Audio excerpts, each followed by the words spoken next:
ഇന്ന് നാട്ടിലെ താരത്തിന്റെ പുതിയ എപ്പിസോഡിൽ ഷീബ തോമസ് ആണ് നമ്മളോടൊപ്പം ഉള്ളത്. ഷീബ തോമസ് നിരവധി ക്രിസ്ത്യൻ ഭക്തിഗാനങ്ങൾ ഈ അടുത്തിടെയായിട്ട് റിലീസ് ചെയ്തിട്ടുള്ള നിരവധി ക്രിസ്ത്യൻ ഭക്തിഗാനങ്ങളിലൂടെ ഫേമസ് ആയിക്കൊണ്ടിരിക്കുന്നു. നാട്ടിലെ താരത്തിൽ ഇന്ന് ഷീബ തോമസിനെ നമുക്ക് പരിചയപ്പെടാം.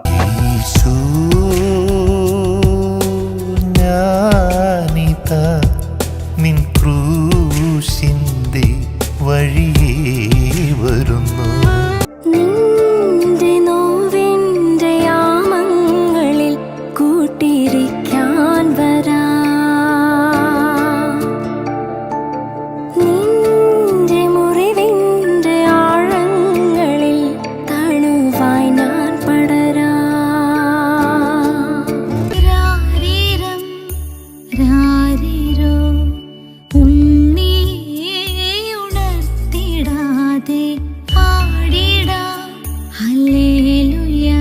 ഡിവോഷണൽ സോങ്ങിലേക്ക് വരാനുണ്ടായ ഒരു കാരണം എന്തായിരുന്നു? ഈ പാട്ട് എഴുതണം എന്നുള്ള ആ ഒരു ചിന്ത വന്നത് എങ്ങനെയാണ്? പാട്ട് എഴുതല് ആദ്യം മുതലേ തന്നെ ഉണ്ടായിരുന്നു. ആദ്യം കവിതകളൊക്കെ ആയിരുന്നു എഴുതല്. പിന്നെ അത് കഴിഞ്ഞ് പാട്ടുകൾ ഞാൻ കുറെ ഇങ്ങനെ സെറ്റ് ചെയ്ത് വെച്ചിട്ടുണ്ടായിരുന്നു. പിന്നെ ഈ പറഞ്ഞ മാതിരി വീട്ടമ്മ എന്നൊരു കാര്യം ഉള്ളത് കൊണ്ട്, ഉത്തരവാദിത്തങ്ങൾ കുറെ ഉള്ളത് കൊണ്ട് എനിക്കത് പ്രസന്റ് ചെയ്യാനുള്ള ടൈം ആയിട്ടുണ്ടായിരുന്നില്ല. പിന്നെ ഞാൻ ഇടയ്ക്ക് പലതവണ ട്രൈ ചെയ്യാൻ ശ്രമിച്ചു ചെയ്യാൻ വേണ്ടിയിട്ട്.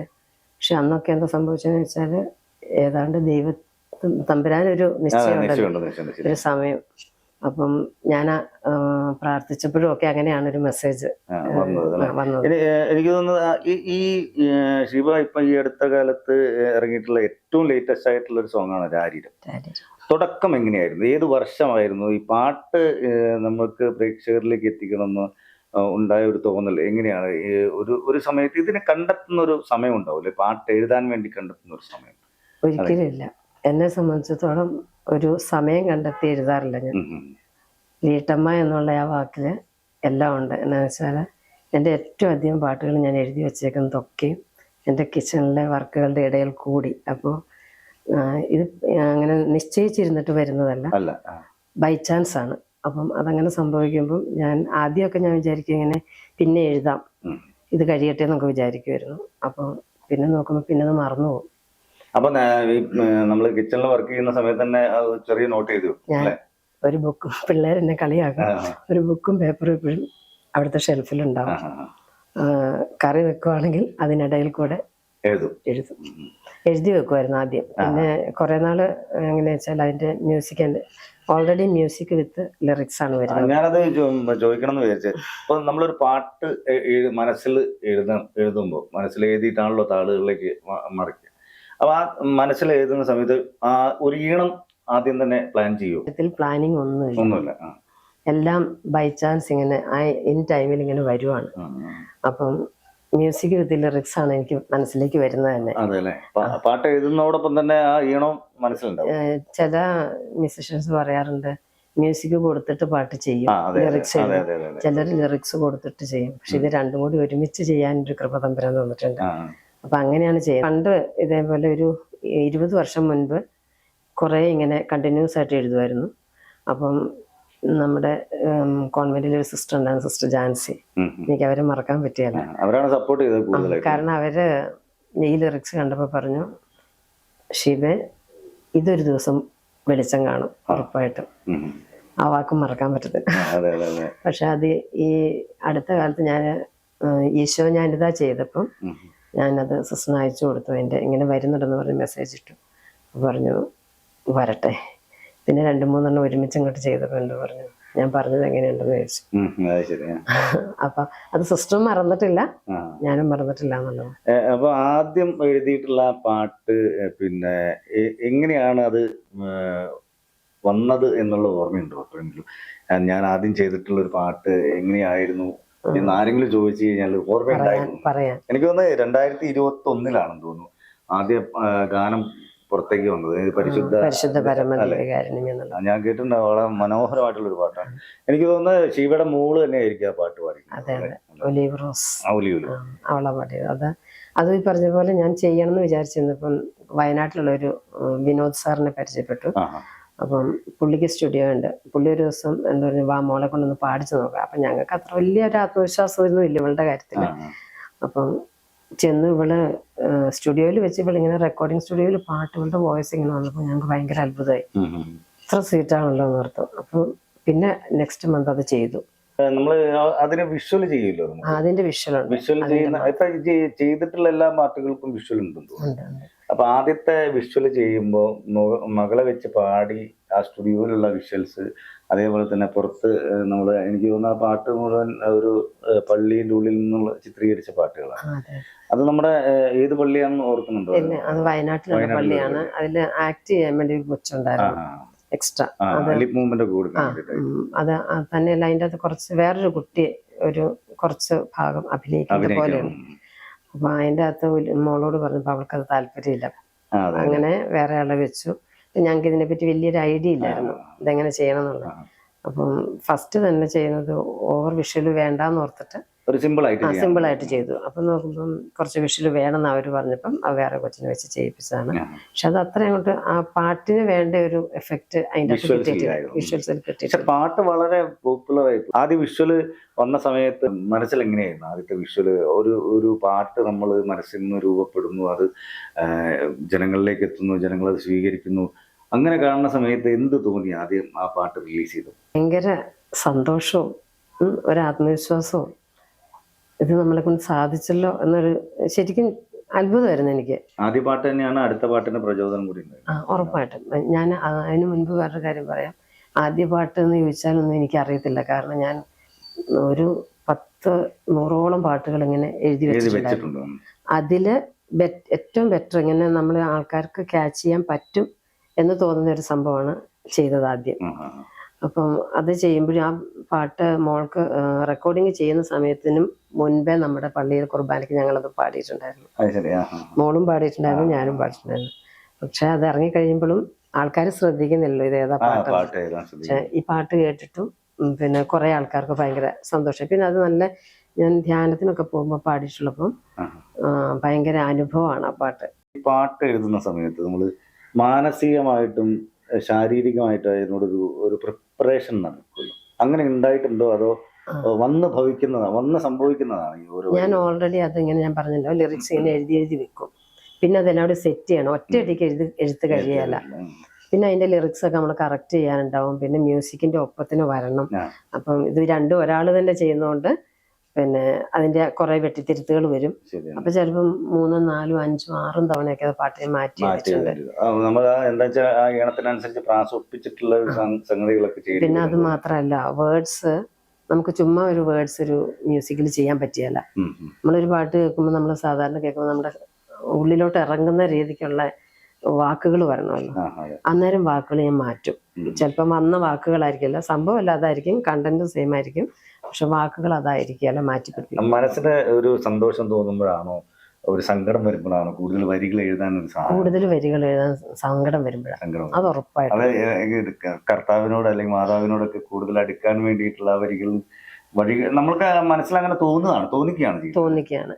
ചിലപ്പോൾ ഞാൻ പറഞ്ഞില്ല, ഞാൻ ഇപ്പൊ ലാസ്റ്റ് ചെയ്ത രാരിരം എന്നുള്ള പാട്ട്, അതെന്റെ മനസ്സിലൊരു 2-3 വർഷമായിട്ട് ഇങ്ങനെ ചെയ്യണം എന്നൊരു ആഗ്രഹം ഉണ്ടായിരുന്നു. കാരണം നമ്മൾ കേട്ടിട്ടുണ്ട് കാവൽ മാലാഖമാരെ എന്നുള്ളത്. എന്റെ ചെറുപ്പം പോലെ ഞാൻ കുറെ പാടിയിട്ടുള്ളതാണ്. പക്ഷെ അതുപോലൊരു പാട്ട് പിന്നെ ഞാൻ കേട്ടിട്ടില്ല. അത്രയും ആൾക്കാർ യൂസ് ചെയ്തിട്ടുള്ള ഒരു പാട്ടും കണ്ടിട്ടില്ല. അപ്പൊ എന്റെ മനസ്സിലൊരാഗ്രഹം 2 വർഷമായിട്ട് അതുപോലൊരു പാട്ട് എഴുതാൻ പറ്റിയായിരുന്നെങ്കിൽ അങ്ങനെ തോന്നി. അപ്പം പക്ഷെ ഇതൊന്നും ഞാൻ പ്ലാൻ ചെയ്യുന്നില്ല. ഇതൊരു ദിവസം ഇതേമാതിരി കിച്ചണിൽ കുക്ക് ചെയ്തോണ്ടിരിക്കുന്ന സമയത്ത് ഈ 4 ലൈൻ ഇങ്ങനെ ചുമ്മാ വരികയാണ്. അപ്പൊ അത് മ്യൂസിക് അടക്കമാണ് വരുന്നത്. അപ്പൊ എനിക്കൊരു ഭയങ്കര രസം തോന്നി, പ്രത്യേകം മ്യൂസിക്കും അതിന്റെ. അപ്പൊ ഞാൻ വേഗം അത് എഴുതി വെച്ച് റെക്കോർഡ് ചെയ്ത് വെച്ചു, മൊബൈലിൽ റെക്കോർഡ് ചെയ്ത് വെച്ചു, അതിന്റെ മ്യൂസിക്കും കൂടെ അടക്കം. വലിയ ഭംഗിയായിട്ടൊന്നും അല്ല, വെറുതെ കിട്ടാൻ വേണ്ടിയിട്ട്. പിന്നെ അതിരുന്ന് ഞാൻ പിന്നീട് അത് കറക്റ്റ് ചെയ്ത് വന്നപ്പം എനിക്ക് ഭയങ്കര സന്തോഷമായി. അതായത് എനിക്ക് എഴുതിയതിൽ ഏറ്റവും ഇഷ്ടമുള്ള പാട്ടാണ് അതിന്റെ മ്യൂസിക്കും. അന്നേരം ഞാനിങ്ങനെ ഇത് പാടിച്ച് ഞാൻ കൊച്ചിനെ കേൾപ്പിച്ചിട്ടൊക്കെ വീട്ടിൽ പിള്ളേരൊക്കെ അവരെയാണ് ഫസ്റ്റ് കറക്ഷനൊക്കെ അവരുടെ അടുത്ത ഫസ്റ്റ് പ്രസന്റേഷൻ അവരുടെ അടുത്ത. അത് പാടി കേട്ട് കഴിയുമ്പോൾ ഇവരും പറയാൻ രസമുണ്ടെന്ന്. അപ്പം ഇവരാരും പക്ഷെ പിന്നെ ഇതൊരു സ്പെഷ്യലാന്ന് പറയാല. അവര് നോക്കുമ്പോ അമ്മ സാധാരണ ചെയ്യുന്നു, ഇതൊരു നോർമൽ പ്രൊസീജിയർ ആയിട്ടൊക്കെ നടക്കും. അവർക്കതിന് വലിയൊരു അത്ഭുതമൊന്നും അതിൻ്റെ അകത്ത് അവർക്കില്ല. പക്ഷെ ഇങ്ങനെ പറയും പുറത്തൊക്കെ. എന്നോട് മോൻ പറയുമായിരുന്നു, അമ്മ ഞാൻ ശരിയാവട്ടെ, അപ്പൊ റെഡി ആവുമ്പോ ഞാൻ അമ്മയുടെ പാട്ടൊക്കെ ഇറക്കും എന്ന് പറയും. അങ്ങനെ വന്ന് ഈ പാട്ട് എന്നിട്ട് ഞാൻ ചെയ്യാൻ വേണ്ടി സ്റ്റുഡിയോയിൽ ലാസ്റ്റ് ടൈം സ്റ്റുഡിയോയിൽ ചെയ്യുക. അപ്പൊ ഈ ഷോ ഞാനിതാ ചെയ്തപ്പം ഒരു നല്ല കോംപ്ലിമെന്റ് കിട്ടി. കാരണം അഭിജിത്താണല്ലോ പാടിയത്. അപ്പൊ അഭിജിത്ത് പാടിക്കൊണ്ടിരിക്കുമ്പം പിന്നെ അവിടെ തന്നെ ഒരു ഫ്രെഡി സ്റ്റുഡിയോയിലായിരുന്നു. സ്റ്റുഡിയോയുടെ ഓണറുടെ ഫാദർ, പുള്ളി 10-60 വയസ്സുണ്ട്, എക്സ്പീരിയൻസ്ഡ് മ്യൂസിഷ്യനാണ്. അപ്പൊ ഞങ്ങളിതെല്ലാം ചെയ്തു കഴിഞ്ഞപ്പോൾ പുള്ളീനെ വിളിച്ചത് കേൾപ്പിച്ചു കൊടുത്തു. അപ്പം പുള്ളി എൻ്റെ മുമ്പിൽ നിന്ന് കേട്ടോ, പുള്ളി പറയാ, അഭിജിത്തെ നിന്റെ കഴിവുകൾ പ്രസന്റ് ചെയ്യാൻ പറ്റിയ ആൾക്കാർ വരണമെന്ന്. ആ ഒരൊറ്റ പോയിന്റ് വലിയൊരു, ഞാൻ പറഞ്ഞില്ല, നമുക്ക് വലിയ അവാർഡുകളോ ആരുടെയും ഓവർ ആയിട്ടുള്ള പിന്നെ എന്താ നമ്മളെ പൊക്കി പറയുന്നത് അതൊന്നും വേണ്ട. ഇങ്ങനെ ചില മൈന്യൂട്ട് പോയിന്റ് ഉള്ളിൽ ഇങ്ങനെ കിടക്കും. അപ്പൊ എനിക്ക് മനസ്സിലായി ഇത് അംഗീകരിക്കപ്പെട്ടു. അന്നേരം തന്നെ അംഗീകരിക്കണം. കാരണം അത്ര ഈശോ ഞാനിത് അഭിജിത്തിലേക്ക് എത്തുന്നത് എങ്ങനെയാ? നിങ്ങൾ അഭിജിത്തിന്റെ അടുത്തേക്ക് വരാൻ കാരണമുണ്ട്. കാരണം എന്താ വെച്ചാൽ അഭിജിത്തിന്റെ വോയിസ് യേശുദാസിന്റെ വോയിസുമായിട്ട് ഏറ്റവും കൂടുതൽ സാമ്യമുള്ള ഒരു വോയിസ് ആണ്. പ്രത്യേകിച്ച് അഭിജിത്ത് എനിക്ക് തോന്നുന്നത് ഒരു ഡൗൺ ടു എർത്ത് ആണ്, നല്ലൊരു മനുഷ്യൻ. പിന്നെ മാത്രം ദൈവാധീനം ഉള്ളത് കൊണ്ടായിരിക്കാം ചിലപ്പം ഷീബയുടെ പാട്ട് അഭിജിത്തിന്റെ അടുത്തേക്ക് എത്താനുണ്ടായ കാരണം. അതിന്റെ ഒരു കാരണം അഭിജിത്തിന്റെ ഒരു പാട്ടിന്റെ വേർഡ്സ് ഞാൻ മറന്നുപോയി. പിന്നെ ജിനോ കുന്നുംപുറത്തിന്റെ പ്രൊഡക്ഷനിൽ ആരോ ആണ് എഴുതിയത്, ലിറിക്സ് മ്യൂസിക്കൊക്കെ മറ്റാരോ ആണ് ചെയ്തിരിക്കുന്നത്. അപ്പം അതിങ്ങനെ ഞാൻ കേട്ടു ഈ പാട്ട്. അപ്പം ഭയങ്കര രസം. അപ്പം അഭിജിത്തിനെ കുറിച്ച് എനിക്കൊന്നും അറിയില്ല, പയ്യന. അപ്പം ഈ പാട്ട് കേട്ട് കഴിഞ്ഞപ്പോൾ അവൻ്റെ ആ ഒരു പ്രസൻറ്റേഷൻ, പാട്ടിൻ്റെ പ്രസൻറ്റേഷൻ, അന്ന് എനിക്ക് യേശുദാസ് ഒന്നും എൻ്റെ മൈൻഡിലില്ല. അതൊക്കെ പിന്നീട് ഇങ്ങനെ ആൾക്കാർ പറഞ്ഞു വന്നപ്പോഴാണ് ഓ അങ്ങനെ ഒരു കമ്പാരിസൺ ഒക്കെ എന്ന് തോന്നുന്നത്. പക്ഷെ ഞാനതല്ല, ഒരാത്മാവുണ്ടല്ലോ ഒരാൾ പാടുന്നതിൻ്റെ, അത് അയാളുടെ ചെറിയ പയ്യനായിട്ടും കൂടി അത്രയും നന്നായിട്ട് ചെയ്തപ്പോൾ ഞാൻ അന്നേ വീട്ടിൽ നിന്ന് ഇങ്ങനെ പറഞ്ഞു, എനിക്ക് എന്തെങ്കിലും ചെയ്യാൻ പറ്റുള്ളൂ ഞാൻ അഭിജിത്തിനെ കൊണ്ട് പാട്ട് ചെയ്യിപ്പിക്കും. പിന്നെ അത് കഴിഞ്ഞ് മോള് പരിശുദ്ധ പരമദിവ്യകാരുണ്യമേ ചെയ്തു കഴിഞ്ഞപ്പം പിന്നെ എൻ്റെ മനസ്സിൽ ഈശോ ഞാനിതായാണ് ചെയ്യണം. രണ്ടാമതായിട്ടുള്ള പാട്ട്. അപ്പം ഇല്ല, അതിനിടയ്ക്ക് ജിനോ വേറൊരു പാട്ട് ചെയ്തത്, നിന്റെ നോവിന്റെ. അതും കഴിഞ്ഞിട്ടാണ് അഭിജിത്ത്. ഞാൻ സ്വന്തമായിട്ട് ഇപ്പൊ അഭിജിത്തിലാണ് തുടങ്ങിയേക്കുന്നത്, പ്രൊഡക്ഷൻ അടക്കം ചെയ്തത്. അപ്പം അതിന് ഈ നേരത്തെ പറഞ്ഞ പോലെ പരിശുദ്ധ പരമദിവ്യകാരുണ്യത്തിന്റെ ആ പാട്ട് തുടങ്ങുമ്പോൾ ഉണ്ടാവുന്ന പ്രൊഡക്ഷനും ഷീബയുടെ തന്നെ പ്രൊഡക്ഷൻ അല്ല, അതിന്റെ അകത്തെ ലിറിക്സ്, മ്യൂസിക്, സിംഗിങ്. അതെങ്ങനെ ആ പ്രൊഡക്ഷൻ ആരാണ് ഇത് ഇത്രയും എന്താ പറയാ പെട്ടെന്ന് ആ പാട്ട് ചെയ്യണം എന്ന് പറഞ്ഞിട്ട് ഷീബേനെ സമീപിക്കുന്നത്? അത് പിന്നെ ഞാൻ പറഞ്ഞില്ല, ഒരു വിനോദ് സാർ വയനാട്ടിലുള്ള സാറിനെ പരിചയപ്പെടുന്നത് എൻ്റെ ഒരു ഫ്രണ്ട് ഷൈലയുടെ കെയർ-ഓഫിലാണ്. അപ്പം പുള്ളിക്ക് അവരൊരുമിച്ച് പാടാനൊക്കെ പോകാറുണ്ട്, കുർബാനകൾക്കൊക്കെ പാടും. അപ്പം അവളിങ്ങനെ എന്നോട് പറഞ്ഞു അവർ ചെയ്യുന്നുണ്ട് ഷീബയെന്ന് പറഞ്ഞിരുന്നു. അപ്പം നമ്പർ തന്നു, ഞാൻ വിളിച്ചു, ചെന്നു, ജസ്റ്റ് കാണാൻ വേണ്ടി ചെല്ലുന്നു. ഞങ്ങൾ വയനാട്ടിലെ റിലേറ്റീവ്സിൻ്റെ വീട്ടിൽ പോകുന്ന വഴിക്ക് ജസ്റ്റ് കയറുന്നു. അപ്പം ജസ്റ്റ് ഒന്ന് ടെസ്റ്റ് ചെയ്തു, വോയിസ് ടെസ്റ്റ് ചെയ്തു, അന്ന് അവിടെ നിന്ന് പാടിപ്പിച്ചു. അങ്ങനെയാണ് പിന്നെ അവർ ഞങ്ങളെ ഡേറ്റ് ഫിക്സ് ചെയ്ത് പോയി പാടുകയും ചെയ്തത്. അപ്പം അവരുടെ ചാനല്, അവരുടെ പ്രൊഡക്ഷൻ, എല്ലാ എക്സ്പെൻസ് മൊത്തം അവരുടേത്, ലിറിക്സും മ്യൂസിക്കും എൻ്റേത്, പാടിയത് മോള്, അത്ര മാത്രമേ ഉള്ളൂ. മ്യൂസിക് അവിടെ പോയിട്ട് നിങ്ങൾ പിന്നെ കമ്പോസിങ് ചെയ്ത് പറഞ്ഞു കൊടുക്കാണോ? ഇല്ല, ഞാൻ പറഞ്ഞില്ല, രണ്ടും ഒന്നിച്ചാ വരുക. അതിന്റെ കാരണം. അപ്പൊ ഞാൻ വേറൊരു സംശയം ചോദിക്കട്ടെ, ഈ പാട്ട് എഴുതി കഴിഞ്ഞിട്ട് നമ്മളിപ്പോ ഒരു മ്യൂസീഷ്യനെ കൊണ്ട് കാണിക്കല്ലോ ഈ പാട്ട്, അപ്പൊ പാടി കേൾപ്പിച്ചു കൊടുക്കൂലേ? അപ്പൊ അവിടെ ഇന്ന ഓർഗൺ അല്ലെങ്കിൽ ഗിറ്റാർ അല്ലെങ്കിൽ ഇന്ന പീസ്, തബല, ഈ സാധനങ്ങളൊക്കെ വരണം എന്നുള്ളത് നമ്മൾ മ്യൂസീഷ്യനോട് പറഞ്ഞു കൊടുക്കുകയാണ് ചെയ്യുന്നത്. ആദ്യം എനിക്ക് അറിയത്തില്ലായിരുന്നു. അപ്പം മോളുടെ പാട്ട് ചെയ്തപ്പോൾ അതൊരു ചെറിയൊരു വിഷമം എനിക്ക് ഉണ്ടായെന്ന് വെച്ചാൽ, അത് ചെയ്യുമ്പം നമുക്ക് എയിലൊക്കെ ചെയ്യുമല്ലോ ഇപ്പം എന്ന് പറഞ്ഞ പോലെ, അന്നേരം എനിക്ക് അതിനെപ്പറ്റി ഐഡിയ ഇല്ല. അപ്പം അവരവിടുന്ന് ചെയ്തു കഴിഞ്ഞ് പാട്ടൊക്കെ ഇറങ്ങി, എന്നിട്ടും എനിക്കിതൊന്നും ഫീൽ ചെയ്യുന്നില്ല, കാരണം എനിക്ക് ടെക്നോളജിയെ പറ്റി വലിയ അറിവില്ല.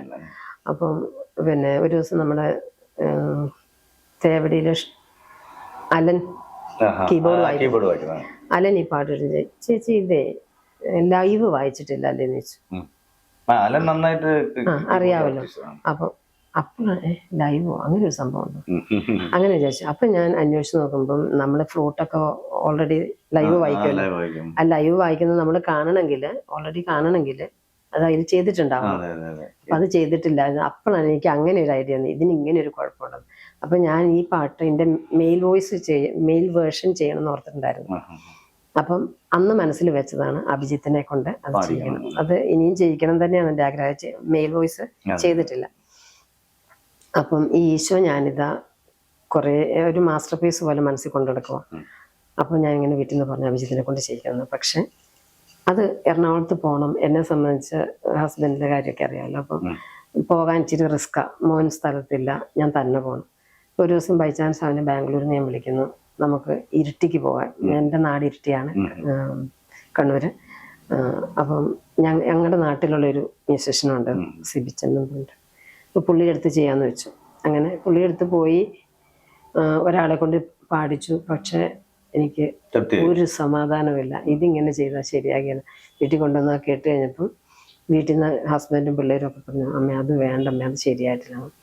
പിന്നെ ഒന്നും നോക്കിയില്ല, കണ്ണുടച്ചൊരൊറ്റ വെടിയിലാണ് എറണാകുളത്തിൽ. ഇതുപോലെ ക്ലോസ് ആയിട്ട് പെട്ടെന്ന് ഡീപ്പായിട്ട് സംസാരിക്കുന്ന ഇടപഴകുന്ന ഒരാളെ ഇത്രയും കാലത്തിനിടയ്ക്ക് ഞാൻ കണ്ടിട്ടില്ല. പിന്നെ ഈ ഈശോ ഞാനിതാ കഴിഞ്ഞിട്ട് പിന്നെ വരവായി ക്രിസ്തുമസിന് ബേസ് ചെയ്തിട്ടൊരു ചെയ്തു അല്ലേ?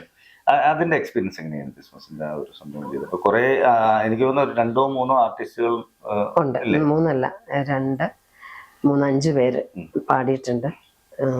പിന്നെ മറ്റ് അന്ന് തന്നെ 2 ആരും അന്ന് തന്നെ ചെയ്തത്. അന്ന് തന്നെ ഒരു ഫുൾ ഡേ ആയിരുന്നു അന്ന് റെക്കോർഡിങ്. രണ്ടും പാടിയത് ഒരാളാണോ? അല്ല, രാരിരം വേറെ, മിഥില മൈക്കിളാണ് പാടിയത്. അപ്പൊ അവിടെ ഉണ്ടായിരുന്ന എന്താണ് എഡിറ്റിങ് ചെയ്യുന്ന റോബിൻ എന്നോട് പറഞ്ഞു, നിങ്ങൾ ഇവരെ 2 പേരും നോക്കാൻ, അതായത് മരിയ കോലടി പിന്നെ മിഥില മൈക്കിളും. ഈ സിംഗേഴ്സിനൊക്കെ ഒരുപാട് എക്സ്പെൻസ് ആണോ? അതല്ല, നോർമലി ഏറ്റവും കൂടുതൽ എക്സ്പെൻസ് ആവുന്ന അവർക്കാണ്. പിന്നെ അതിന് 1 by 1 ആയിട്ട് ഇങ്ങനെ കുറെ ഐറ്റംസ് ഉണ്ടല്ലോ, മിക്സിങ്, എഡിറ്റിങ്, ഓർക്കസ്ട്രേഷൻ, അങ്ങനെ. എനിക്ക് തോന്നുന്നു സ്റ്റുഡിയോ റെന്റ് ആണ് എനിക്ക് തോന്നുന്നു മണിക്കൂറിന് അങ്ങനെയൊക്കെ ചാർജ്. അപ്പൊ ഇതൊക്കെ തരണം ചെയ്തിട്ട് ഒന്നാമത് ഈ പാട്ടിനോടുള്ള ക്രേസ് അല്ലേ, എഴുതണം. ഇത് ഇത് ഇത്തവണ ഞാൻ ചെയ്തിട്ടേ ഉള്ളെന്ന് ഓർത്തിട്ട് മെനക്കെട്ടതാ. കാരണം ഒരു 3 വർഷമായി രാരിരം ചെയ്യാൻ വേണ്ടി ഞാൻ ആഗ്രഹിക്കുന്നു. പക്ഷെ ഓരോ തടസ്സങ്ങൾ ഇങ്ങനെ വന്നത് അങ്ങനെ പോയി. പിന്നെ ടൈം കഴിഞ്ഞ് നമ്മളത് ചെയ്തിട്ട് കാര്യമില്ല. അപ്പൊ എന്നോട് മോള് പറഞ്ഞു, എന്നാ പിന്നെ കരോൾ ഗാനം ഒന്ന് ഇറക്കിയല്ലോ, നമുക്ക് അടുത്ത വർഷം രാരിരം ചെയ്യാം. ഞാൻ പറഞ്ഞു നടക്കത്തില്ല, എനിക്കിത് ഇത്തവണ ചെയ്യണം. അങ്ങനെ 2 പാട്ടും കൂടി ഒരു ദിവസം ചെയ്തു. അന്ന് നല്ല കഷ്ടപ്പാടായിരുന്നു. ഒരു ഫുൾ ഡേ നമ്മളിങ്ങനെ ഒരു എഫേർട്ടിനായിരുന്നു. എന്താ പറയാ, നമ്മൾ എത്ര റിസ്ക് എടുത്താലും അതിന് ഒരു സന്തോഷം കണ്ടെത്തുന്നത് അത് റിലീസ് ചെയ്ത് കാണുമ്പോൾ. അത് പറയാൻ പറ്റിയല്ല. ഞാനത് കേട്ടു, ആ പാട്ടൊക്കെ എനിക്ക് ഭയങ്കര ഇഷ്ടപ്പെട്ടു. കാരണം അതല്ലെങ്കിൽ ഒരിക്കലും ശിവ നമ്മുടെ ഇരിക്കില്ല. കാരണം എന്താ വെച്ചാൽ അത്രയും മനോഹരമായിട്ടുള്ള പാട്ടുകളാണ്. പ്രത്യേകിച്ച് നമ്മളൊക്കെ ഒരു ഇടവകയുള്ള ആൾക്കാരായതുകൊണ്ട് നമ്മുടെ നാട്ടിൽ അറിയപ്പെടാൻ വേണ്ടിയിട്ടുള്ള ഒരു താരമായി ആവണം. കാരണം ശിവ അങ്ങനെ വീട്ടിൽ ഒതുങ്ങി നിൽക്കേണ്ട ഒരാളല്ല. പിന്നെ ജനങ്ങളിൽ അറിയണം, ജനങ്ങളിലേക്ക് വരണം എന്നുള്ളത് കൊണ്ട് മാത്രമാണ് ഞങ്ങളുടെ സ്റ്റുഡിയോയിലേക്ക് വരാൻ പറഞ്ഞതും. പിന്നെ മറ്റൊരു കാര്യം കൂടി, അങ്ങനെ സംഭവിക്കരുത്, അതുപോലെ ഒരു ഇന്റർവ്യൂവിന് ആരും വിളിച്ചേക്കരുത്. പക്ഷെ ഒരിക്കലും ഇല്ല. കാരണം എന്താ വെച്ചാൽ നമ്മൾ ചെയ്തു വെച്ചിട്ടുള്ള എന്തെങ്കിലും ഒരു ഐഡന്റിറ്റി ഉണ്ടെങ്കിൽ അത് ജനങ്ങളെ അക്സെപ്റ്റ് ചെയ്യും. അത് കൊണ്ടുവരാൻ വേണ്ടിയിട്ട് ദൈവം ഓരോരുത്തരെ അറേഞ്ച് ചെയ്യും. നമ്മൾ ഈ എഴുതുന്ന സമയത്ത് ബൈബിളിലെ വചനങ്ങൾ ഒരുപാട് നമ്മളെ സ്വാധീനിച്ചിട്ടുണ്ടാവും അല്ലെ? ദൈവത്തിന്റെ സ്വാധീനമാണ് അത് മുഴുവൻ. അതായത് മറ്റേ കരോൾ ഗാനത്തിന്റെ അകത്തൊരു സെന്റൻസ് ഉണ്ട്, സർവാധിപൻ, സർവശക്തൻ, അത്യുന്നതൻ, മഹോന്നതൻ. അതെന്ന് വെച്ചാൽ ശരിക്കും നമ്മുടെ സർവശക്തനായ പിതാവായ ദൈവത്തിന്റെ അവസ്ഥയെ വ്യാഖ്യാനിക്കുന്ന വാക്കുകളാണത്. അതെനിക്ക് ഡാനിയൽ അച്ഛൻ്റെ സ്പീച്ചിൽ നിന്ന് കിട്ടിയതാണ്, അച്ഛൻ്റെ വചനപ്രഘോഷണത്തിൽ നിന്ന്. അച്ഛൻ അതിങ്ങനെ റിപ്പീറ്റ് ചെയ്ത് പറയും. അച്ഛനത് പറയുമ്പം ഒരു പ്രത്യേക ഇൻസ്പിറേഷൻ, പ്രത്യേക ഒരു എനർജിയാണത്. അത് കേട്ടപ്പോൾ ഞാനതിങ്ങനെ ഡെയിലി പറഞ്ഞുകൊണ്ട് നടക്കുമായിരുന്നു. ഈ പാട്ടിൽ സത്യത്തിൽ ആ ലൈൻ ഇല്ലായിരുന്നു, അവിടെ വേറെ ലൈനായിരുന്നു ലിറിക്സ്. അപ്പം ഈ പാട്ട് ചെയ്യാൻ വരുമ്പോഴത്തേക്ക് ഇതിങ്ങനെ മനസ്സിലിരുന്ന് കുത്താൻ തുടങ്ങി. പരിശുദ്ധാത്മാവ് ഇത് ചെയ്ത് അപ്പം ഞാൻ വെച്ചാൽ കംപ്ലീറ്റ് ആ സെന്റൻസ് അങ്ങ് മാറ്റിച്ച് തലേ ദിവസമാണ് കൊടുക്കുന്നതിൻ്റെ, നമ്മൾ റെക്കോർഡിങ്ങിന് കൊടുക്കുമല്ലോ, അപ്പം അതിന് ട്രാക്ക് പാടി കൊടുക്കും. അതിൻ്റെ തലേ ദിവസമാണ് ഞാൻ കുത്തിരുന്നിട്ട് ഈ സെന്റൻസ് അങ്ങ് മാറ്റി വെച്ച് ആ സെയിം ട്യൂണിൽ അത് ചെയ്തു. അത് ഇന്നും കേൾക്കുന്ന മനുഷ്യർക്ക് അത് തന്നെ സത്യം. ശരിക്കും ഞാൻ പറഞ്ഞാൽ അത് അവർക്കൊന്നും ഉൾക്കൊള്ളാൻ പറ്റിയിട്ടില്ല. അത് ഉൾക്കൊള്ളുന്നവർ ആ പാട്ട് പിന്നെയും പിന്നെയും കേൾക്കും. കാരണം അതെന്താണെന്ന് അറിയണം. എൻ്റെ പാട്ടിൻ്റെ അകത്ത് ഒരു വാക്കുകളും ഞാൻ വെറുതെ എഴുതിയിട്ടില്ല. എൻ്റെ രണ്ടാമത്തെ മോളുടെ ആദ്യ കുർബാനയ്ക്ക് വേണ്ടി എഴുതിയത് ഞാൻ ആ പാട്ട്. പരിശുദ്ധ പരമ ദിവ്യകാരുണ്യം. പക്ഷെ അന്ന് പാടാൻ പറ്റിയില്ല. അത് പാടിയത് എൻ്റെ ആങ്ങളുടെ മോന്റെ ആദ്യ കുർബാന. ഏതെങ്കിലും ഒരു കുർബാനയ്ക്ക് പാടിയല്ലോ. പാടി അത് മോള് തന്നെ പാടുകയും ചെയ്തു. അങ്ങനെയാണ് ആ പാട്ടിന്റെ എന്താ പറയാ ഇൻസ്പിറേഷൻ അതാണ്. പിന്നെ അത് എനിക്കൊരു അത് പറഞ്ഞാൽ അത് കേൾക്കുമ്പം നമുക്കത് കേൾക്കുമ്പോൾ മനസ്സിലാവും. കേട്ട് നോക്കണം, അപ്പൊ മനസ്സിലാവും ശരിക്കും വിശുദ്ധ കുർബാനയ്ക്ക് നമ്മൾ പോയിരിക്കുന്ന ഒരു ഫീലിങ്സ് നമുക്ക് നമ്മളല്ലാതാകുന്ന ഒരു അനുഭവം അതിൻ്റെ അകത്തുണ്ടാവും. പിന്നെ അതുപോലെയാണ് ഈശോ ഞാനിതാ. അത് എനിക്ക് ഒത്തിരി ഈശോയുടെ സ്നേഹം തോന്നിയ സമയത്ത് ചെയ്തതാണ്. അതെന്ന് വെച്ചാൽ ശരിക്കും കുരിശിൻ്റെ വഴി അതിൻ്റെ ഒരു എക്സ്പീരിയൻസ് ഒക്കെ നമ്മളൊന്നും എക്സ്പീരിയൻസ് ചെയ്യാറില്ല. നമ്മൾ പാട്ട് പാടുന്നവർ പാടുവിടുന്നു. പക്ഷെ അത് എഴുതിയ ഒരു അച്ഛനുണ്ട്, ആബേലച്ഛനോ മറ്റാണ് കുരിശിൻ്റെ വഴി എഴുതിയത് എനിക്ക് തോന്നുന്നു. അച്ഛനൊക്കെ എഴുതിയ സമയത്ത് അത് എത്രമാത്രം പുള്ളി അത് ഫീൽ ചെയ്തിട്ടാണ് ചെയ്തതെന്നുള്ളത് അതിൻ്റെ വരികൾ നോക്കുമ്പോൾ നമുക്കറിയാം. എന്ന് പറഞ്ഞ മാതിരി ഓരോന്ന് ചെയ്യുമ്പോൾ അങ്ങനെയാണ് ഒരു ഭയങ്കര എനിക്ക് തോന്നുന്നു ഒരു 5 പാട്ടുകൾ എഴുതിയിട്ടുണ്ടാവും. 5 കൂടുതൽ പാട്ടുകൾ പാട്ട് ചെയ്തിട്ടുണ്ട്. എഴുതിയതിൽ പുറത്തിറങ്ങിയതിൽ 5 പാട്ടുകൾ. ഈ 5 പാട്ടുകളിൽ ഞാൻ അതൊരു കുസൃതിയായിട്ട് ഞാൻ ചോദിക്കുക, 5 പാട്ടുകളിൽ ഏറ്റവും പ്രിയപ്പെട്ട വരികളുള്ള പാട്ടുകൾ ഏതാണെന്ന് ചോദിച്ചാൽ പെട്ടെന്നൊരു കൺഫ്യൂഷൻ ആയിരിക്കും. എന്നാലും ഏറ്റവും ഇഷ്ടമുള്ള ഒരു പാട്ട് ഏതായിരിക്കും എന്ന് ചോദിച്ചാൽ ഏതാണ് പറയാനുണ്ടാവും? കാരണം ഒരു അമ്മ പ്രസവിച്ചിട്ടുള്ള പാട്ടുകളാണ് എല്ലാം. അതുപോലെ തന്നെയാണ് അത് ചോദിക്കുന്നത്. കാരണം 5 എണ്ണവും അത്ര പ്രഷ്യസാണ് എനിക്ക് കേട്ടോ. കേൾക്കുന്നവർക്ക് എങ്ങനെയാണെന്ന് ദൈവം നിശ്ചയിക്കട്ടെ. പിന്നെ എനിക്കത് അത്ര പ്രഷ്യസാണ്. ഞാൻ പറഞ്ഞേ സെലക്റ്റീവ് ആയിട്ടുള്ള സാധനമാണ് ചെയ്തിരിക്കുന്നത്. ബാക്കിയൊക്കെ ഇനി ഇരിപ്പോഴും. അപ്പം ഇതിനിടയ്ക്ക് ഒരു ദിവസം മോള് ഞാൻ വേറൊരു പാട്ട് അവള് പാടും കേട്ടോ. ഞാനിങ്ങനെ വീട്ടിൽ കൂടെ പാടിക്കൊണ്ട് നടക്കും. എൻ്റെ മ്യൂസിക് ചെയ്യലെന്ന് പറഞ്ഞാൽ എൻ്റെ ദിനചര്യയിൽ ഇടയിൽ കൂടി വീട്ടിൽ കൂടെ നടക്കുമ്പോൾ ഞാനിങ്ങനെ പാടും. അപ്പൊ കേൾക്കുന്നവർക്ക് തോന്നും ഷീബയ്ക്ക് എന്തോ ചെറിയ കുഴപ്പമാണ്. പിന്നെ വീട്ടിലുള്ളവർക്ക് അത് ശീലമായതുകൊണ്ട് അവരത് മൈൻഡ് ചെയ്യാൻ. അപ്പൊ അങ്ങനെ പാടിക്കൊണ്ട് നടന്ന പാട്ട് അമ്മയ്ക്ക് വന്ന സമയമാണ്. അപ്പം മോളെ ഞാൻ നോക്കുമ്പോൾ എന്റെ പണ്ട് ഞാൻ മോനൊരു 3 വയസ്സുള്ളപ്പോൾ വലിയ പാട്ട് ഇവിടെ ഇങ്ങനെ പാടിക്കൊണ്ട് നടക്കണേ. അപ്പൊ ഞാൻ ചോദിച്ചു, മോളെ അതേപോലെ നിനക്കാ പാട്ട് കിട്ടേ? അറിയത്തില്ലമ്മേ, അത് എവിടുന്നോ റെക്കോർഡിങ്ങിൽ എവിടെയോ കേട്ടാന്ന് തോന്നുന്നു. അന്നേരം ഞാൻ പറഞ്ഞു, ഞാനിത് പാടിച്ച് പറഞ്ഞു ഇത് അമ്മയുടെ പാട്ടാട്ടോ. ഞാനറിഞ്ഞില്ല. ഞാൻ വിചാരിച്ചു ആരോ എഴുതി എപ്പോഴോ റെക്കോർഡിങ് കഴിഞ്ഞ പണ്ടത്തെ പാട്ടാ. ഞാനതിങ്ങനെ എന്നിട്ട് അതിന്റെ അടുത്ത ലൈൻ എന്താന്ന് എനിക്ക് കിട്ടുന്നില്ല. അയ്യോ, അത് കേൾക്കുന്നുണ്ട്, പക്ഷെ ആരാണ് ഇതിന്റെ അതൊന്നും അവരറിയുന്നില്ല. ഇത് ഈശോ ഞാനിതാക്കെ ഞാൻ വീട്ടിൽ പാടി തഴകിയ പാട്ടാ. മോളെ പഠിപ്പിച്ച് ഞാൻ ഒരു പ്രാവശ്യം മത്സരത്തിന് വേണ്ടിയിട്ട്. പക്ഷെ അവൾക്കൊന്നും പാടാൻ പറ്റിയില്ല. അങ്ങനെയൊക്കെ വിചാരിച്ചിരുന്ന ചെയ്തു. ഞാനൊരു പ്രാവശ്യം കോമ്പറ്റീഷന് പാടുകയും ചെയ്തു. പരിശുദ്ധ പരമ ദിവ്യകാരുണ്യമേ അതും പാടി ഞാൻ. പിന്നെ ഈശോ ഞാനിതായും പാടി. പക്ഷെ എനിക്ക് സമ്മാനം കിട്ടിയിട്ടില്ല എന്നുള്ള സത്യം. അതെന്നു വെച്ചാൽ ഒരു ആക്സിഡന്റ് കഴിഞ്ഞായിരുന്നല്ലോ. ലങ്സിന് ചെറിയ പ്രശ്നമുള്ളതുകൊണ്ട് എനിക്ക് സസ്റ്റെയിൻ ചെയ്ത് പാടാൻ പറ്റിയല്ലോ. ഇപ്പം ഇടയ്ക്ക് ശ്വാസം കട്ടായി പോകും. അപ്പൊ അതുകൊണ്ട് ഏതെങ്കിലും കോമ്പറ്റീഷൻ അതിന് സമ്മാനം കിട്ടും അതുകൊണ്ട്. പക്ഷെ അല്ലെങ്കിൽ കോമ്പറ്റീഷൻ ഉണ്ടായിരുന്നവരും അങ്ങനെ കുറച്ച് അഭിപ്രായങ്ങൾ കേട്ട് ഞാൻ സന്തോഷം കണ്ടെത്തിയിട്ടുണ്ട്. എന്നുവെച്ചാൽ അവർ കേട്ട ഇത് എവിടുന്ന ഈ പാട്ട്, ഇതെങ്ങനെ ഞങ്ങൾ കേട്ടിട്ടില്ല, നല്ല പാട്ടാണ്, അങ്ങനെ കേട്ടു. അപ്പൊ അന്നേരമൊക്കെ മനസ്സിലുണ്ട് ഇതെന്തെങ്കിലും പുറത്തിറങ്ങും, പാടിയാൽ മതി. ഞാൻ ആഗ്രഹിച്ച പോലെ പാടിയാൽ മതിയായിരുന്നു. അപ്പം ട്രാക്ക് പാടുമ്പം ഒലീവ പാടി കൊടുത്തത്. അപ്പൊ ഒലീവിനോട് ഞാനിങ്ങനെ അത് കറക്ഷൻ ഇത് കറക്ഷൻ പറയുമ്പോൾ ഈ അമ്മ ഒരു ലൈൻ മര്യാദയ്ക്ക് പാടാൻ മുടിയല്ല, അപ്പോഴേക്കും കറക്ഷൻ പറഞ്ഞിട്ട് വരും, ഇങ്ങനെയൊക്കെ പാടിയാൽ പോരെ എന്നൊക്കെ പറയാൻ എന്നോട് ദേഷ്യപ്പെട്ടായിരുന്നു. അപ്പൊ ഞാനൊന്നും മിണ്ടിയില്ല. ഞാൻ മനസ്സിൽ വിചാരിച്ചു ഞാൻ വിചാരിക്കുന്നവര് ചിലപ്പോൾ പാടാൻ പറ്റിയതായിരിക്കും, അതുകൊണ്ടായിരിക്കും. എന്നാ പോട്ടെ, എന്നാൽ നിങ്ങൾക്ക് പറ്റുന്നവര് പാടാൻ പറഞ്ഞു. അപ്പം മൈക്കാവിലുള്ള ശൈലയും കൂടിയാണ് അതിന്റെ ട്രാക്ക് പാടിയത്. ട്രാക്ക് പാടി ശൈലയും ഒലിവും കൂടി. ശൈല എന്റെ മനസ്സിലിരിക്കുന്ന ഒരാളാ. ഞാനത് പറയണമെന്ന് വിചാരിച്ചു. കാരണം വെച്ചാൽ ഈ ഒരു അവസരത്തിൽ ശൈലയെ കുറിച്ച് പറയാതിരിക്കാൻ വയ്യ. കാരണം വെച്ചാല് എനിക്ക് തോന്നുന്നു മൈക്കാവിലെ ഏറ്റവും സ്വീറ്റ് ആയിട്ടുള്ള ഒരു വോയിസ് നമ്മുടെ നാട്ടില് ഏറ്റവും സ്വീറ്റ് ആയിട്ടുള്ള ഒരു വോയിസ് ഈ അടുത്ത കാലത്ത് കൂടി ഞാൻ ശൈലയുടെ അത് ഇതിലെയാ സൗണ്ട് വരുന്നത് പോലും നമുക്കറിയത്തില്ല. ആളെ കാണുന്ന മാതിരിയല്ല സൗണ്ട്. അത് എത്ര ക്ലിയർ ആണെന്ന് ചോദിച്ചാൽ, എത്ര സിമ്പിൾ ആണെന്ന് ചോദിച്ചാൽ പറയാൻ പറ്റില്ല. അതുമായി രമിതനാമയ്ക്കുള്ളൂ അതിനേക്കാളും പറഞ്ഞാൽ എനിക്ക് ഈ പ്രൊഡക്ഷൻ ഭാഗത്തേക്ക് വന്നു പറഞ്ഞില്ല. അപ്പൊ ഏറ്റവും കൂടുതൽ സപ്പോർട്ടീവ് ആയിട്ടുള്ള എനിക്ക് തോന്നുന്ന ഫാമിലി, മക്കള്, പിന്നെ ഹസ്ബൻഡ്. തീർച്ചയായിട്ടും ആ സപ്പോർട്ട് ഇല്ലെങ്കിൽ ഒരിക്കലും ഇത് നടക്കില്ല എന്നുള്ളതാണ് സത്യത്തിൽ. കാരണം നമ്മുടെ പ്രേക്ഷകർക്ക് അറിയാം ഒരു പാട്ട് എങ്ങനെയാണ് വരുന്നതെന്നും അത് എങ്ങനെ പുറത്തിറക്കി എത്രത്തോളം അതില് റിസ്ക് ഉണ്ട് എന്നുള്ള കാര്യം നമുക്കറിയാം. പുറത്തിറങ്ങി വരുമ്പോഴാണ് നമുക്ക് അതിന്റെ ഒരു റിസൾട്ട് മനസ്സിലാവുക, പ്രേക്ഷകരെ ഏറ്റെടുക്കുന്ന സമയത്ത്. അപ്പൊ ഞാൻ മറ്റൊരു കാര്യം കൂടി ചോദിക്കട്ടെ, ഈ പുതിയ എഴുത്തുകാർ, പുതിയ കായിക അല്ലെങ്കിൽ രചനാരംഗത്തേക്ക് വരുന്ന പുതിയ തലമുറയോട് ഷീബയ്ക്ക് എന്താണ് ഒരു അഡ്വൈസ് പറഞ്ഞു കൊടുക്കാനുള്ളത്? അഡ്വൈസ് ഒന്നും പറയാൻ എനിക്കില്ല. കാരണം ഇതൊരു എക്സ്പീരിയൻസാണ്. എന്ന് വെച്ചാൽ നമ്മൾ നിശ്ചയിക്കണം നമ്മളിത് ചെയ്യണോ വേണ്ടയോ. ദൈവം വഴിയൊരുക്കി തരും, സാഹചര്യങ്ങൾ ഒരുക്കി തരും, ആൾക്കാർ എല്ലാ സംഘാടകത്വവും തമ്പുരാൻ നിർവഹിക്കാനുള്ള ആൾക്കാരെ അറേഞ്ച് ചെയ്ത് തരും. പക്ഷെ നമ്മൾ പ്രാർത്ഥിക്കണം. എൻ്റെത് മുഴുവനും അങ്ങനെയാണ്. ഞാൻ പ്രാർത്ഥിച്ച് തന്നെയാണ് എല്ലാ കാര്യങ്ങളും ചെയ്തേക്കുന്നത്. ഇതൊരു ആത്മവിശ്വാസവും ദൈവവിശ്വാസവും കൊണ്ടാണ്. ഇതിനകത്ത് അഹങ്കാരം ഒന്നും കണ്ടേക്കരുത്. അപ്പം അങ്ങനെയാണ് ഞാൻ ചെയ്തേക്കുന്നത്. ശരിക്കും ലൈഫിൽ നമുക്ക് എക്സ്പീരിയൻസ് ചെയ്ത് എഴുതിയാൽ മാത്രമേ അതിന് റിസൾട്ട് ഉണ്ടാവുള്ളൂ. നമ്മൾ ഇഷ്ടം പോലെ റെസിസ്റ്റൻസിനെ കണ്ടിട്ടുണ്ട്. എത്ര എണ്ണം കൊള്ളാത്തതുണ്ടെന്നും എത്ര എണ്ണം കൊള്ളാവുന്നുണ്ടെന്നും നമുക്കറിയാം.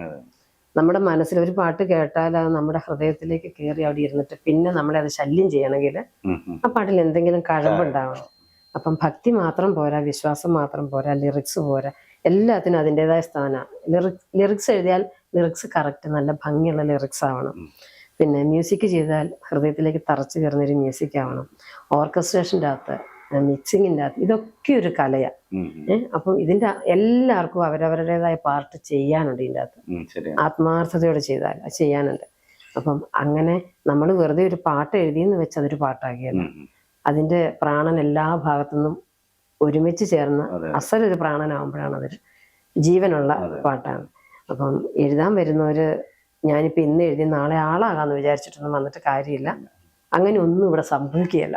അല്ല, ഇതൊക്കെ ഒരു സിനിമ എന്ന് പറയുന്നതും പാട്ട് എഴുത്ത് എന്നൊക്കെ പറയുന്നത് നിമിത്താണ്, ഒരു ദൈവാധീനം കൂടി തന്നെ. അത് എല്ലാവർക്കും അത് കിട്ടിക്കൊള്ളണമെന്നില്ല, എല്ലാവരെയും കഴിവില് കിട്ടിക്കൊള്ളണമെന്നില്ല. അതൊരു ഈശ്വരാധീനം തന്നെയാണ്. എനിക്ക് തോന്നുന്നത് പിന്നെ ആദ്യത്തെ പരിശുദ്ധ പരമദിവ്യകാരണം, പിന്നെ നിന്റെ നോവിൻ, അത് എനിക്ക് തോന്നുന്നത് മൂന്നാമത്തേതായിരിക്കും അല്ലെ? ഒരു പക്ഷേ നിന്റെ നോവിന്റെ രണ്ടാമത്തത്, മൂന്നാമത്തേത് ഈശോ ഞാനിത് വരവായി ക്രിസ്തു അല്ലെ? ഞാൻ രാരിര്യത്തിന്റെ കംപ്ലീറ്റ് ചെയ്തില്ലല്ലോ ആ പാട്ട്. ഞാനിങ്ങനെ ചെയ്ത് ഈ കുട്ടി മിഥില മൈക്കിള് ഇതിന്റെ മുഴുവൻ സ്വരസ്ഥാനങ്ങൾ എഴുതിയിട്ട് പുള്ളി പഠിച്ചിട്ടാണ് പാടാൻ വന്നത്. ശരിക്കും ഇത് റെക്കോർഡിങ്ങിന്റെ സമയത്ത് രാരീരം എന്ന് തുടങ്ങി അതിന്റെ രണ്ടാമത്തെ ലൈൻ എടുത്തപ്പോഴത്തേക്ക് റെക്കോർഡിങ് സ്റ്റുഡിയോയിൽ ഇരിക്കുന്ന റെക്കോർഡിങ് ചെയ്യുന്ന ആള് ഇങ്ങനെ തന്നെ നോക്കി. എന്നുവെച്ചാ കുഴപ്പമില്ല. കുറച്ച് കഴിഞ്ഞ് പുള്ളി എൻ്റെ ഫസ്റ്റ് സ്റ്റാൻസ്, അതായത് പല്ലവി മൊത്തം കേട്ട് കഴിഞ്ഞപ്പം ഞാനിങ്ങനെ കുളിര് കോരിയിരിക്കുക ഈ കൊച്ചു പാടുന്ന. എന്നുവെച്ചാൽ ഈ റെക്കോർഡിങ് സ്റ്റുഡിയോയിൽ ഒരു എഫക്റ്റ് ഇട്ടിട്ടും കൂടിയാണല്ലോ നമ്മൾ കേൾക്കുന്നത്. നമുക്ക് സ്വർഗത്തിൽ പോയിരുന്ന പാട്ട് കേൾക്കുന്ന ഒരു എഫക്റ്റ് ആയിരുന്നു അത്. എന്നിട്ട് അപ്പം ഞാനിങ്ങനെ വിചാരിച്ചു, ആ ലൈൻ കേട്ടിരുന്നു, ഞാൻ വിചാരിച്ച മാതിരി പാടുന്നു. അപ്പം ഞാൻ മനസ്സിൽ ഒലിവ് പറഞ്ഞു കൊടുത്തു, അമ്മ ഇതിങ്ങനൊന്നും പറ്റത്തില്ല, അമ്മ പറയുന്നവരൊന്നും പാടാൻ പറ്റത്തില്ലെന്ന് പറഞ്ഞു. അപ്പം എനിക്ക് മനസ്സിലായി അങ്ങനെ പാടാൻ പറ്റുന്നവരെ ദൈവം ഈ ലോകത്തിൽ പറഞ്ഞു വിട്ടിട്ടുണ്ട്. ഈ കൊച്ചു മുഴുവൻ പാട്ടും ഒരു കറക്ഷൻ എനിക്ക് പറയേണ്ടി വന്നില്ല. കാരണം സ്വരസ്ഥാനം ബേസ്ഡ് ആണ്. ഫസ്റ്റ് ടേക്ക് മുതൽ എല്ലാം ഫുൾ ഓക്കെയാ. ഒന്നല്ലേ രണ്ടാമത്തെ തവണ പറഞ്ഞ് പാടിയ പെട്ടെന്ന് കഴിഞ്ഞു. വരവായി പിന്നെ കോറസും ഒക്കെ ഉള്ളതുകൊണ്ട് കുറെ സമയം എടുത്തു. ഇത് പെട്ടെന്ന് കഴിഞ്ഞു. ഇത് ഈ റെക്കോർഡിംഗ് സ്റ്റുഡിയോയിൽ ഇപ്പം വളരെ എളുപ്പമാണ്. പണ്ടത്തെ ഒറ്റ സ്ട്രെച്ച് പാടേണ്ട ആവശ്യം വരുന്നില്ല. കട്ട് ചെയ്ത് ഇപ്പം പാടിപ്പോയതിൻ്റെ അകത്തൊരു കറക്ഷൻ വന്നാൽ അവർ ആ ഭാഗം മാത്രം പിന്നെ അത് വേറെ പാടിച്ചിട്ട് അതിൽ നിന്ന് കട്ട് ചെയ്ത് മിക്സ് ചെയ്തതിൻ്റെ അകത്തോട്ട്. ഓക്കെ, ഇപ്പൊ നമ്മുടെ പ്രേക്ഷകർ ഒക്കെ കാണുന്ന ഈ ഒരു ഇന്റർവ്യൂല് അവരിപ്പോ മനസ്സിൽ വിചാരിക്കുന്നുണ്ടാവും, ഇത്രയും പാട്ടുകൾ എഴുതിയിട്ടുള്ള ഷീബ ഞങ്ങൾക്ക് വേണ്ടി ഒരു പാട്ട് പാടി തന്നിട്ടില്ലല്ലോ. അപ്പോൾ ഒരു ഇഷ്ടമുള്ള ഒരു ഇപ്പം പുറത്തിറങ്ങിയിട്ടുള്ള 5 ക്രിസ്തീയ ഭക്തിഗാനങ്ങളിൽ നിന്നും ഇഷ്ടമുള്ള പാട്ട് എന്ന് ഞാൻ പറയുന്നില്ല, പ്രത്യേകിച്ച് പാടാൻ വലിയ ബുദ്ധിമുട്ടില്ലാത്ത, ഇപ്പം തൊണ്ടയ്ക്ക് സ്ട്രെസ് ഉണ്ട് എന്നുള്ളതൊക്കെ അറിയാം, എന്നാലും നമ്മുടെ പ്രേക്ഷകർ ആഗ്രഹിക്കുന്നു, കാണാൻ ആഗ്രഹിക്കുന്നു, കേൾക്കാൻ ആഗ്രഹിക്കുന്നു, ഒരു 4 വരി പാട്ട് പാടിയാൽ സന്തോഷമായിരുന്നു. ശരി, ആയിക്കോട്ടെ, സന്തോഷം. പ്രേക്ഷകർക്ക് രാരീരം രാരീരോ ഉണ്ണീയുണർത്തിടാതെ പാടിടാം ഹല്ലേലൂയ, വാഴ്ത്തിടാം നാഥനെ. നക്ഷത്രവിളക്കുകൾ കണ്ണു ചിമ്മും രാവിൽ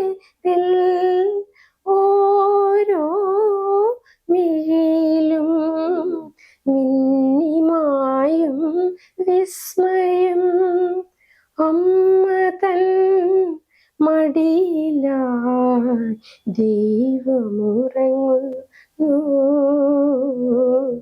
രാരിരും രാരിരും. വളരെ സന്തോഷം, വളരെ സന്തോഷമുണ്ട്. നമ്മുടെ പ്രേക്ഷകർക്ക് എല്ലാവർക്കും ആ പാട്ട് ഇനിയും ഇപ്പം ഷീബ പാടിക്കഴിഞ്ഞതിന് ശേഷം നമ്മുടെ യൂട്യൂബിലായാലും മറ്റുള്ള മാധ്യമങ്ങളിലായാലും ശരി ആ പാട്ട് എടുത്തിട്ട് അവർ കേൾക്കട്ടെ, ജനങ്ങളിലേക്ക് എത്തട്ടെ ഈ പാട്ട്. ഞങ്ങൾ ഈ ഫ്ലോറിൽ വന്നാൽ ഞങ്ങളോടൊപ്പം സഹകരിച്ചതിൽ വളരെ സന്തോഷമുണ്ട്.